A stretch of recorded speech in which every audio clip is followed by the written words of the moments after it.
지난 주일에 11월을 감사의 달로 지키자 그렇게 말씀을 드렸습니다. 그런데 오늘 본문 말씀을 보면 사도 바울은 고린도 교회 성도들을 향해서 너는 감사를 잘하였으나 그러나 다른 사람은 덕 세움을 받지 못하리라 이렇게 지적하고 있습니다. 너희가 아무리 훌륭하게 감사를 드려도 다른 사람에게는 아무런 유익이 되지 못한다는 것입니다. 열심히 감사를 하는데 왜 다른 사람에게는 유익이 되지 못합니까? 우리의 감사가 불신자들의 수준을 뛰어넘지 못할 때가 많기 때문입니다. 지난 주일에 말씀드린 것처럼 상황과 조건에 따른 감사에 머물 때가 많다라는 것이죠. 그러다 보니까 우리의 감사가 너무나 제한적입니다. 일이 잘 될 때 감사하고 일이 형통할 때 감사하고 또 어떤 일을 성공할 때 감사하는데 그런 감사는 믿지 않는 불신자들도 하고 있고 얼마든지 할 수 있는 감사이기 때문이죠. 그래서 사도 바울은 이렇게 하라고 권면을 합니다. 골로새서 3장 17절을 보십시오. 또 무엇을 하든지 말에나 일에나 다 주 예수의 이름으로 하고 그를 힘입어 하나님 아버지께 감사하라. 무엇을 하든지 말과 행동에서 예수님을 통해 하나님 아버지께 감사하라는 말씀입니다. 그런데 예수님을 통해 하나님께 감사하려면 예수님이 무엇을 어떻게 감사하셨는지 알아야 합니다. 여러분, 예수님은 무엇을 어떻게 감사하셨습니까? 복음서를 보면 예수님의 감사가 여러 곳에 나오는데요. 이 시간에는 그것들 가운데 세 가지 대표적인 예수님의 감사를 함께 살펴보려고 합니다. 첫 번째로는 예수님의 감사에는 오병이어의 감사가 있습니다. 그리고 이 감사는 작은 것에 감사하는 것이죠. 누가복음 9장 16절을 보십시오. 예수께서 떡 5개와 물고기 2마리를 가지사 하늘을 우러러 축사하시고 떼어 제자들에게 주어 무리에게 나누어 주게 하시니 예수님은 보리떡 5개와 물고기 2마리를 가지고 축사, 즉 감사 기도를 하셨습니다. 보리떡 5개와 물고기 2마리, 이건 한 사람이 한 끼 먹을 정도의 음식입니다. 그런데 지금 모여있는 사람은 남자만 5,000명이 넘습니다. 얼마나 걱정스럽고 이 상황을 어떻게 해결해야 될지 앞이 캄캄한 그런 상황 아닙니까? 그런데 예수님은 감사 기도를 하셨습니다. 왜 예수님께서 오병이어라는 보잘것없는 음식 앞에서 감사를 하셨습니까? 예수님은 보리떡 5개, 물고기 2마리를 보여지는 대로 상식의 눈으로 보신 게 아니라 믿음의 눈으로 보셨기 때문입니다. 만약 보여지는 대로 상식의 눈으로 본다면 제자들처럼 당연히 걱정해야 되죠. 염려해야 되죠. 끼니 때가 됐는데 남자만 5,000명, 어린아이와 여자들과 노인들을 합하면 적어도 2만 명은 될 것이다. 그렇게 추정을 하는데 먹을 거라고는 단 한 명분밖에 없습니다. 앞이 캄캄할 수밖에 없는 게 상식적인 반응이지요.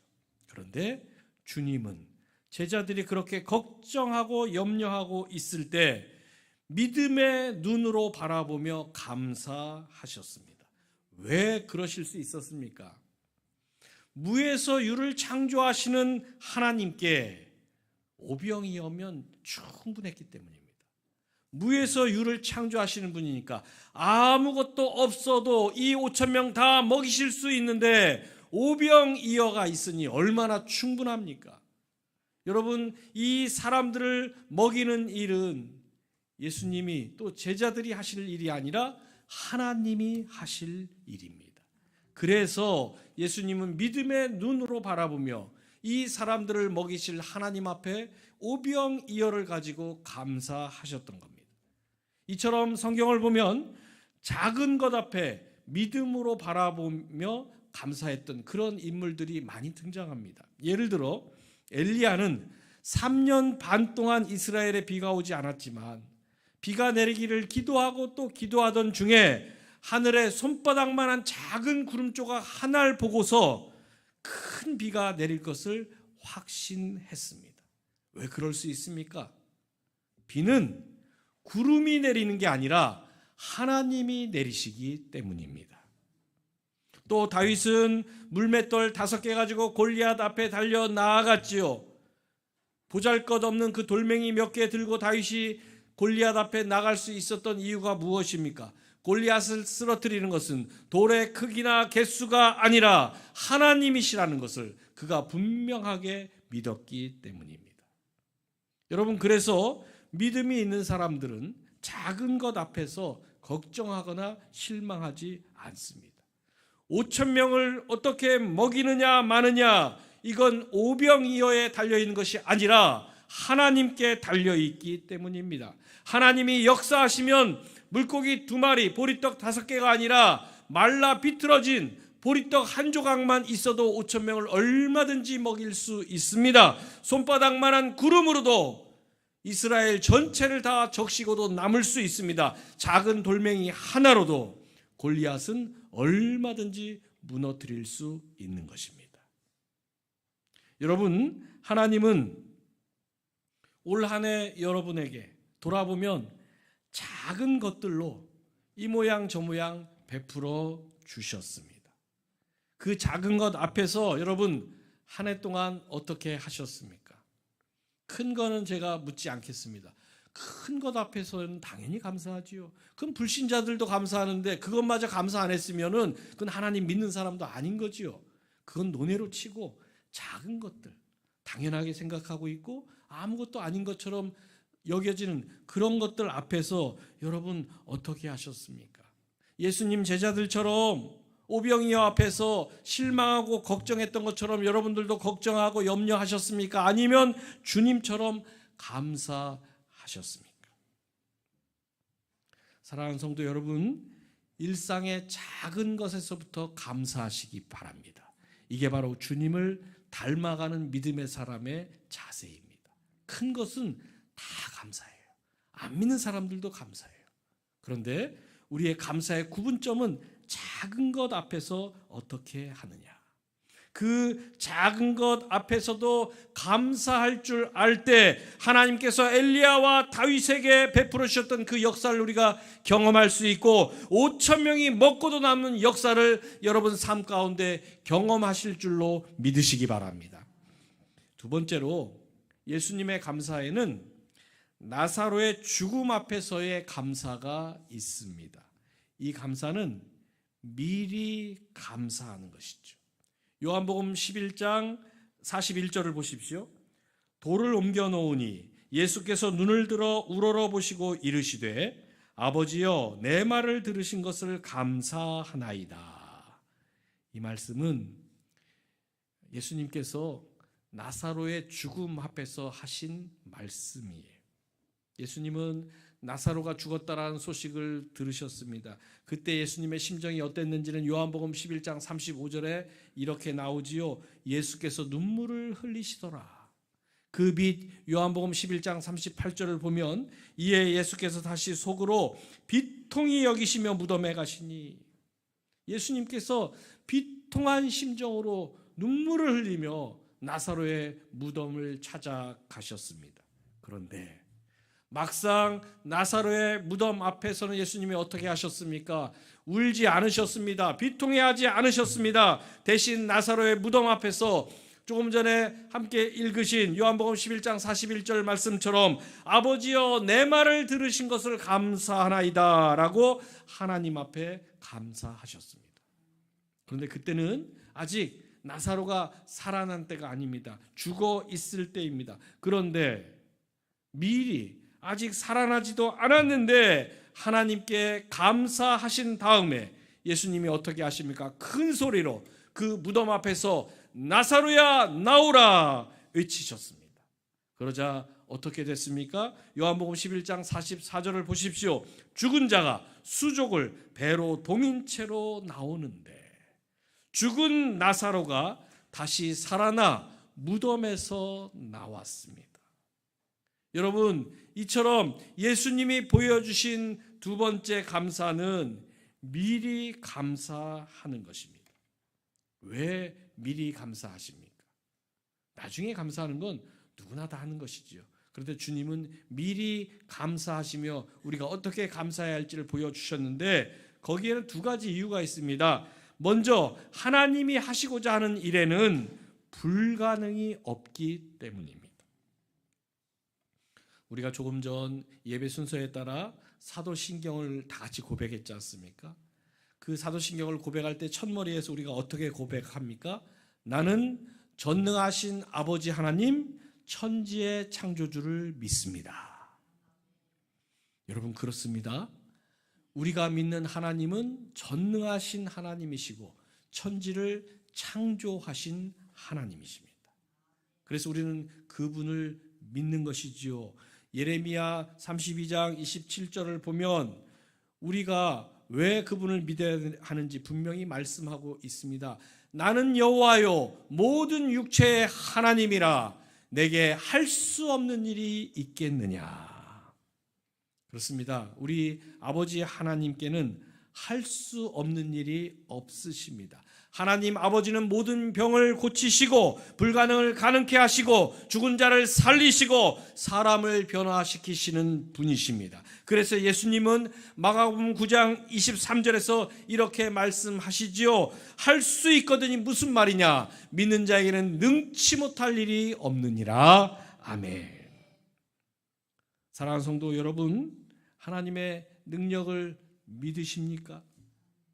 믿으면 하나님의 능력이 여러분 믿음의 자리에서 나타날 것입니다. 그래서 사도 바울은 빌립보서 4장 13절에서 이렇게 고백하지요. 내게 능력 주시는 자 안에서 내가 모든 것을 할 수 있느니라. 나는 할 수 없지만 내게 능력 주시는 아버지 하나님 안에 거하면 내가 무엇이든지 할 수 있다라고 고백하지요. 여러분, 그래서 여러분의 능력을 의지하지 마시기 바랍니다. 여러분이 배우고 여러분이 갖고 있고 여러분이 누리고 있는 것이 얼마나 대단한지 몰라도 여러분이 100을 갖고 있는데 1000을 가진 사람이 여러분 앞에 나타나면 여러분의 100은 아무 쓸모가 없어요. 여러분이 1000을 가지고 있는데 10,000을 가진 사람이 여러분 앞에 나타나면 여러분의 1000은 너무나 보잘것없고 초라한 것에 불과할 뿐입니다. 그래서 내 능력을 의지하는 것은 정말 어리석은 것이죠. 반대로 나는 능력이 없다고 한탄하고 낙심하고 좌절하는 것도 정말로 어리석은 일입니다. 왜 그렇습니까? 하나님의 자녀는 내 능력이 아니라 하나님의 능력으로 살아가는 사람들이기 때문입니다. 그래서 주님은 나사로가 아직 살아나지 않았지만 미리 감사하셨습니다. 왜냐? 전능하신 하나님께서 나사로를 살려주실 것을 확신했기 때문이지. 그래서 여러분, 예수님이 하나님 하실 일을 미리 신뢰하고 감사하신 이 미리 감사하는 것, 이게 바로 예수님을 통해 배워야 할 믿음의 사람들의 감사의 자세입니다. 나사로가 살아서 나올지 안 나올지, 살아날지 아닐지 그건 우리가 알 수 없지요. 하지만 주님처럼 우리도 먼저 감사할 수 있는 것은 마태복음 7장 11절을 보면 이렇게 말씀하셨기 때문이죠. 너희가 악한 자라도 좋은 것으로 자식에게 줄 알거든 하물며 하늘에 계신 너희 아버지께서 구하는 자에게 좋은 것으로 주시지 않겠느냐. 여러분, 세상의 악한 부모도 자식에게는 좋은 것으로 줄 압니다.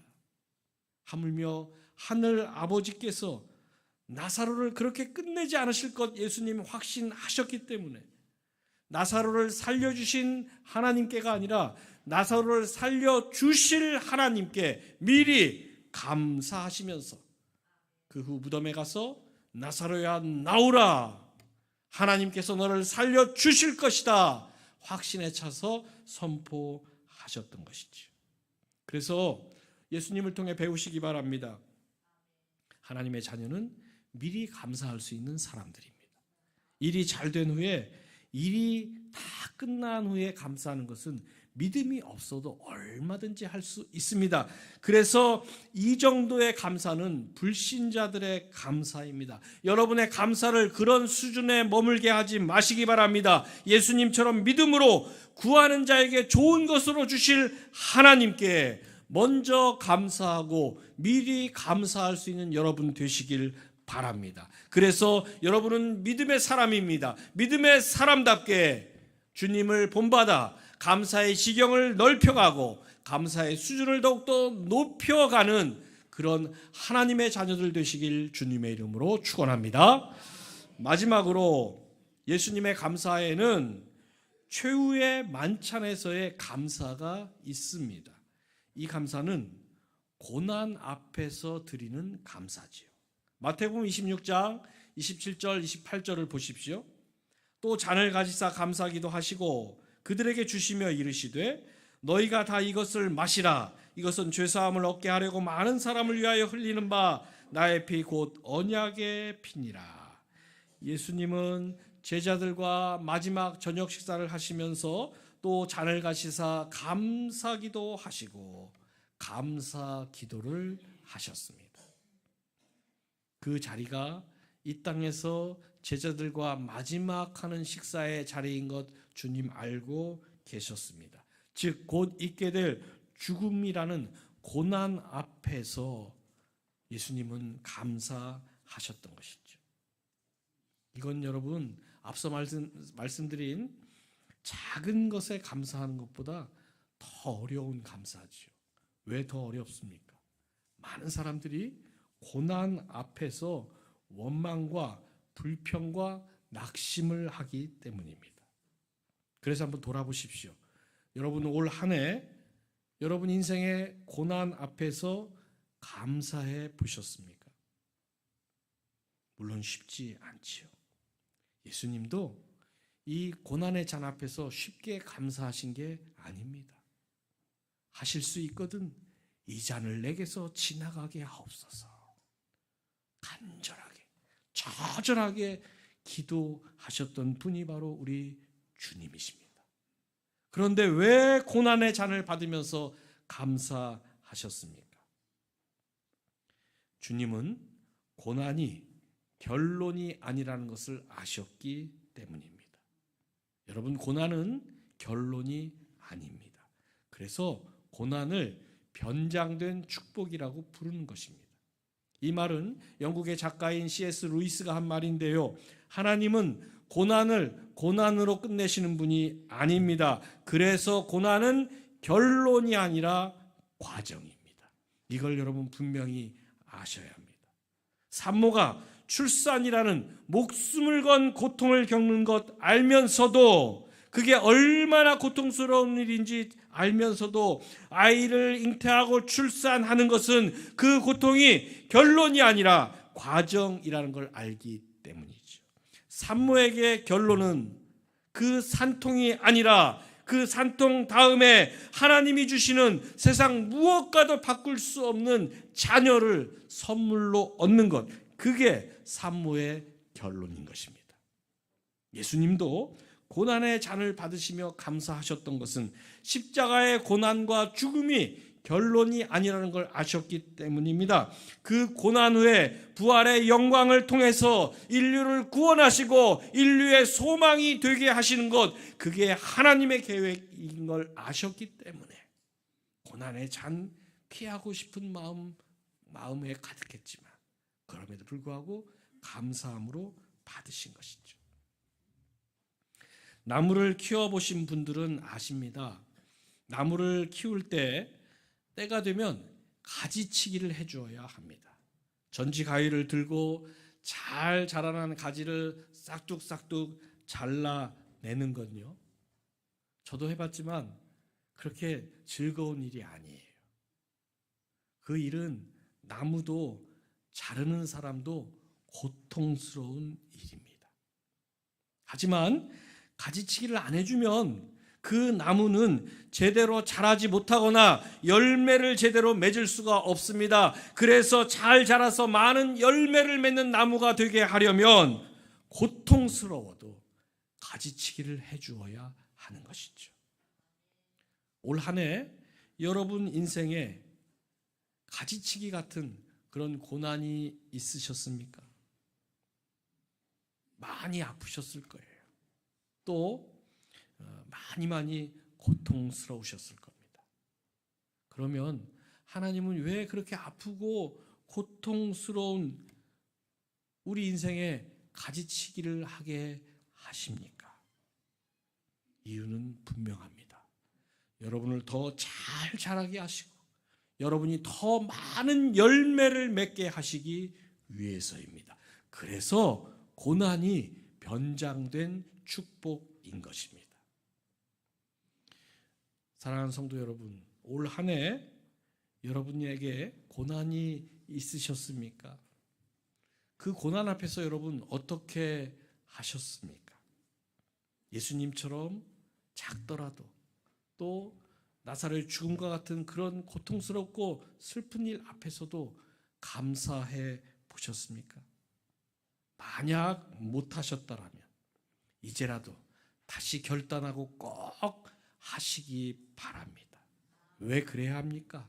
안 하면, 감사하지 않으면 그 고난이 여러분을 결국 원망과 불평과 낙심의 자리로 끌고 갈 것이기 때문이죠. 그래서 시편 기자는 고난당한 것이 내게 유익이다 이렇게 고백을 합니다. 왜 유익입니까? 시편 119편 67절을 보십시오. 고난당하기 전에는 내가 그릇 행하였더니 이제는 주의 말씀을 지키나이다. 하나님은 고난을 통해 그릇된 길로 가던 나를 바른 길로 가도록 인도해 주셨고, 고난을 통해 세상의 온갖 정보와 지식에 휩쓸려 살던 나를 주의 말씀을 따라 살도록 인도해 주셨습니다. 그리고 고난을 통해서 하나님을 간절히 찾게 만드셨습니다. 요나를 보십시오. 그는 하나님의 말씀을 거역했던 사람입니다. 그런데 고난 중에 다시 하나님을 찾습니다. 요나서 2장 2절을 보시기 바랍니다. 이르되 내가 받는 고난으로 말미암아 여호와께 불러 아뢰었더니 주께서 내게 대답하셨고, 내가 스올의 뱃속에서 부르짖었더니 주께서 내 음성을 들으셨나이다. 여러분, 하나님은 고난 중에서 하나님을 간절히 찾게 만드십니다. 그래서 우리 인생에 때때로 고난을 주시는 거예요. 그 고난이 아니면 하나님을 찾지 않고 점점 더 하나님과 멀어지기 때문에 우리 인생에 고난을 허락하십니다. 그래서 하나님을 간절히 찾게 만드시는데, 찾으면 어떻게 됩니까? 아모스 5장 6절을 보십시오. 너희는 여호와를 찾으라, 그리하면 살리라. 사랑하는 성도 여러분, 고난 앞에서 그래서 힘들더라도 여러분을 살리시려는 하나님의 계획인 것을 알고 감사하십시오. 미련한 사람은 고난 앞에서 원망합니다. 미련한 사람은 고난 앞에서 불평합니다. 미련한 사람은 고난 앞에서 낙심합니다. 하지만 하나님의 자녀는 고난 앞에서 힘들지요, 고통스럽지요. 그렇지만 그 고난이 나를 하나님과 더 가까이 인도하시기 위해서, 나를 살리시기 위해서 베푸시는 은혜라는 것을 알고 감사할 수 있는 것이죠. 그래서 예수님께서 고난의 잔, 죽음의 잔을 앞에 두시고도 감사하셨던 것입니다. 여러분, 예수님처럼 감사하십시오. 그래서 고난이 불평이나 원망이나 낙심이 되도록 방치하지 마시고 여호와를 찾으라, 그리하면 살리라. 이 말씀처럼 고난이 여러분을 살리고 여러분을 축복하는 통로가 되게 하셔서 여러분 감사의 지경을 더 넓혀 가시는 여러분 되시길 주님의 이름으로 축원합니다.